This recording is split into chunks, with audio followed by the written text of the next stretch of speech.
Alrighty, let's talk about it. We got Julio Jones. I'm saying that the trade is going to happen tomorrow. It's got to be after June 1st. Today is June 1st, and what's the day after June 1st? June 2nd, tomorrow, Wednesday, the date that we've been pushing, we've been saying for the last 2-3 weeks here as this Julio Jones saga has really been starting to take off. So we get an article right here, Julio Jones trade market, 5 teams that should be all in. Well, all 32 teams should theoretically be all in because, this is Julio Jones. A great wide receiver, a great, tall, deep threat wide receiver that really would improve any team that he's on. So let's see who these 5 teams that should be all in on, and then we'll update the odds a little bit. Found a new source of odds because they were the most up to date, but I don't really agree with anything they said. So we'll talk about all that. So let's get right into it with the 5 teams that should be all in. Let's see what they're saying out here.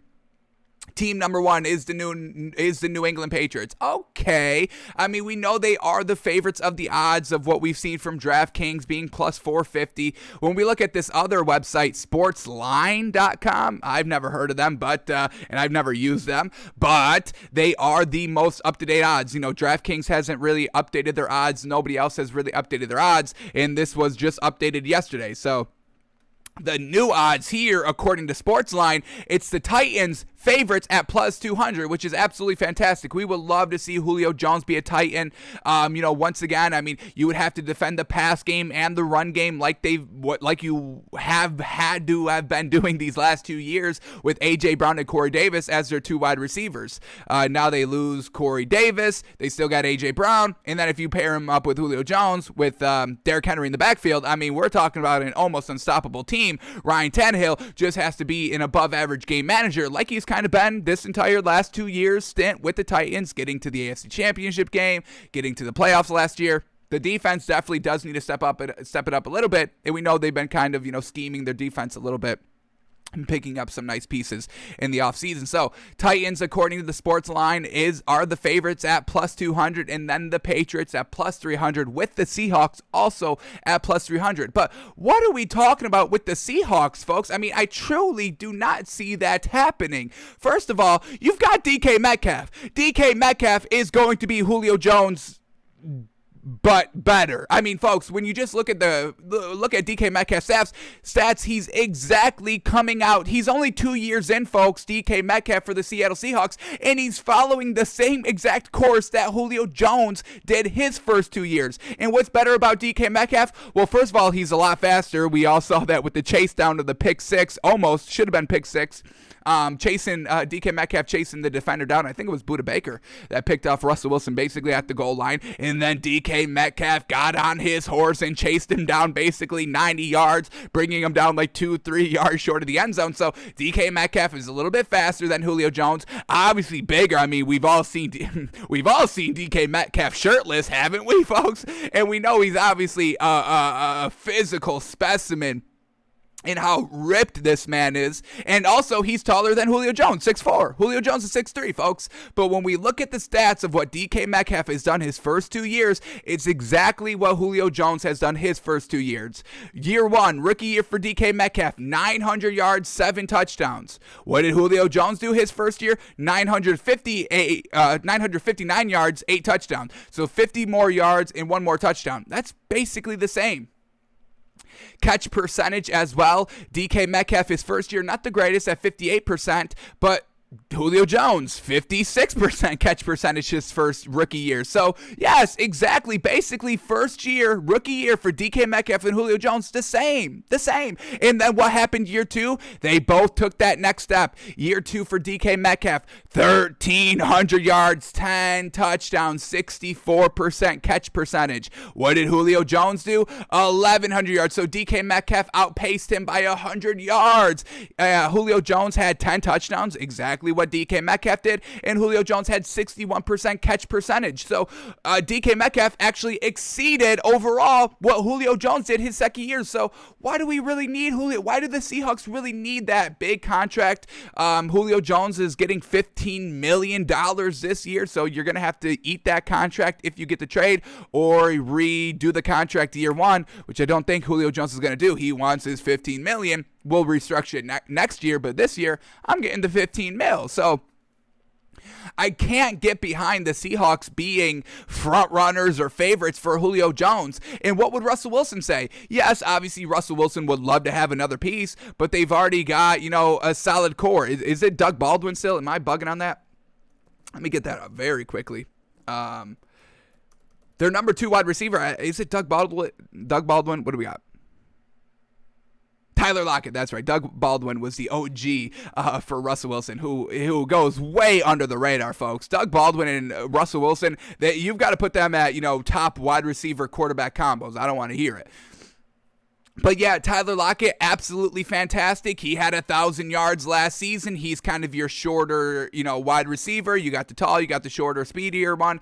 So it's a good wide receiver core for Russell Wilson. Now, obviously, you would want as many weapons as you can. So, that's why, the Seahawks would be interested in getting Julio Jones. Then you got 3 great A1 tier 1 wide receivers. But, at the end of the day, the weapons isn't really what hurt Seattle. It's the line that didn't protect him and kind of the offensive coordinator that really wasn't spicing up the offense as the season progressed. So the weapons aren't the issue here in Seattle. Fix the line, get a more kind of adaptable offensive coordinator, which they've done already, to make Russell Wilson happy. So I'm not buying that the Seahawks team is going all in here for Julio Jones, and I don't think it makes that much sense if they go out and get him. So let's go back to these odds here. We've all heard the stories about, Seattle. I mean, we talked about it on the show. It's, Seattle. They, Russell Wilson talked to him. So, of course, folks, I'm sure everybody was talking about Julio Jones saying, hey, Julio, you want to come here and we can make something happen? I mean, that's what they all talk about, folks. That's what they all talk about. Hey, wouldn't it be great if, me, you, and you, we all got together on the same team? Yeah, that'd be crazy. And then they all leave that, that all-star game that they were talking at, and then they never talk about it again, and then they all go different ways for the money, and that's really what kind of stops super teams getting kind of together, the money. Everybody wants to get theirs. But Seahawks being at plus 300, I'm not buying it. I'm not betting it. And what I don't like about sportsline.com here, their odds, the Rams, they got the Rams at plus 1,800. I honestly believe that Julio Jones is either going to the Titans or the Rams. That's really the only 2 clear choices. They're Super Bowl ready contenders. Julio Jones can come in and be the A1 tier 1 wide receiver. He's not going to want to go to the Patriots that has Cam Newton as a quarterback. He's not going to want to go to the Seahawks where he may not even be the number 1 option. I don't know. I think I'd take the younger, healthier spring chicken of DK Metcalf over Julio Jones, folks. So, I don't think he goes to Seahawks because he's going to be lost in the crowd there. I mean, he's going to be lost in the crowd in Atlanta. Maybe a reason why he wants out this year. They just drafted Kyle Pitts. Calvin Ridley is panning out absolutely fantastically. So I just don't buy the Seahawks. It's really the Titans and the Rams, and the fact that the Rams are plus 1,800, I think it's truly disrespectful. I mean, they've got the Jaguars taking favorite odds over the Rams at plus 1,500 for him to go to the Jags. The Jags? Are you kidding me? Everything that Julio Jones has said, there is nothing that the Jaguars check their boxes in. They're not a Super Bowl contender, and Trevor Lawrence is not a proven quarterback in this league yet. So there's no reason why the Jaguars should be favorites over the Rams. The Rams are Super Bowl contenders right now, and you got Matt Stafford, one of the biggest arms in the game. And then you got Sean McVay, who, this year is riding on him to be the offensive genius that he claims to be. He finally has his great quarterback that he wants, and, so it's time to put up or shut up, and this is the year to do so with that great Rams defense. They've got the Dolphins above the Rams at plus 1,400. I don't really see that. I mean, maybe he goes to the Dolphins. Maybe he doesn't. There hasn't been a lot of chatter about that. Brian Flores isn't one to really overpay for players. And if you got Julio Jones, he cuts him next year like he's been doing the entire defense for the last 2 seasons. One and done. You get 1 year, and then you're out of here. We'll sign you big money, but you're one and done. You're out of here next year. They got Washington plus 1,300, and I'm rooting for the Washington football team this season. Don't get us wrong, but they are not even close to, once again, well, Julio Jones has told us where he wants to go, folks. We've heard it multiple times. Super Bowl contenders and a great quarterback with a great arm. He wants somebody like Dante Culpepper that can just launch the ball. Unfortunately, Taylor Heineke is not that guy, and Ryan Fitzpatrick, Yeah, he slings it, but he's going to be throwing a lot of interceptions, and I don't think that's what Julio Jones wants. Oh, and not to mention, the Washington football team is nowhere close to Super Bowl contenders. They're close to win the division, like they did last year, but they're not even close to winning the NFC. I mean, it's just too much talent there, unfortunately, for this kind of under-talented. They're very well coached. We love Ron Rivera. And we do support Taylor Heineke in their young weapons, but I mean, it's a young team, folks. The Chargers at plus 1,200, the Colts at 1,000, Packers at plus 900, Raiders at plus 700. That's something I've been hearing a lot more. The Raiders going out and get them.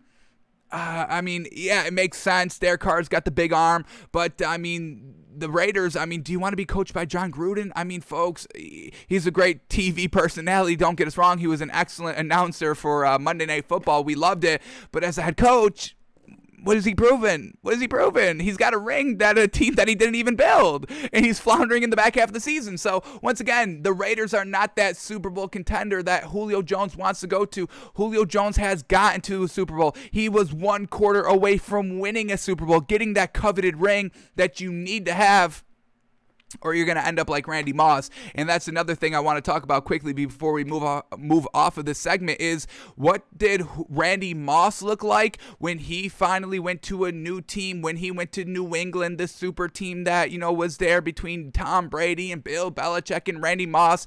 Their first year, 2007, they went 16-0, folks, and they lost the Super Bowl. Truly unfortunate there, but Julio Jones, we have to talk about his age. Julio Jones is 32 years old, folks, really getting up there. When Randy Moss went to the Patriots and they went 16-0 and he had 1,400 yards and 23 touchdowns in 2007, he was 30, folks. He was 30. What happened when he was 32? It was basically his last good year. So it's really one and done here for Julio Jones. Randy Moss's last year, 32.